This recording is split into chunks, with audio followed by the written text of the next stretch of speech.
Hi, I'm Sangeeta Krishnan and I welcome you on behalf of Jagran to this week's video. So first I'll be taking you through the main headlines of the week, then I'll be coming to the main topic of discussion for today. The main headlines of the week are: Government clears Rs 2919 crore Nirbhaya Fund for creating safe cities for women. Through this fund, special focus would be laid on women's safety in public places and the establishment of a quick response system to deter crime in these cities. H.N. Nagamohan Das Committee suggests religious minority status for Lingayats. A 7-member expert committee constituted by the Karnataka state government to look into the demands of a separate religious tag for the Lingayats submitted its report on March 2, 2018, recommending religious minority status for the community. India-Pakistan agree to release the elderly, women and child prisoners. India and Pakistan on 7th March 2018 agreed to release the elderly, women and children and mentally unsound prisoners held in each other's jails on humanitarian grounds.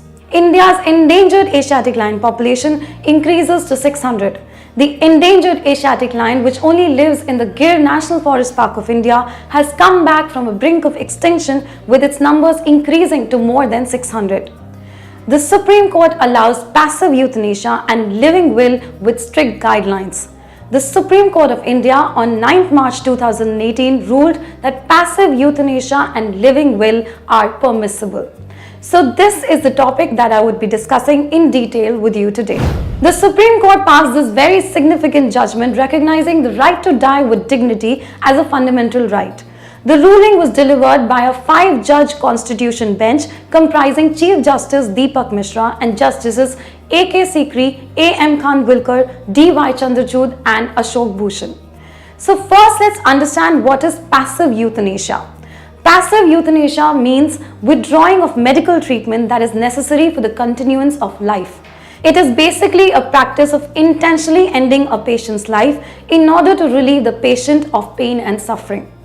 Coming to living will, a living will is a written document that allows a patient to give precise instructions in advance about the medical treatment that needs to be administered if the person falls terminally ill. So in its ruling, the Supreme Court stated that individuals would be allowed to draft a living will specifically stating that they shall not be put on ventilator or life support system if they go into incurable coma in the future. So this ruling came on a PIL that was filed by an NGO called Common Cause. The NGO had approached the Supreme Court in 2015 seeking recognition of a living will, arguing that when a medical expert concludes that a patient with a terminally ill disease has reached a point of no return, then the patient has the right to refuse being put on life support. So in 2011, the Supreme Court had made an exception and allowed passive euthanasia in Aruna Schonborg case.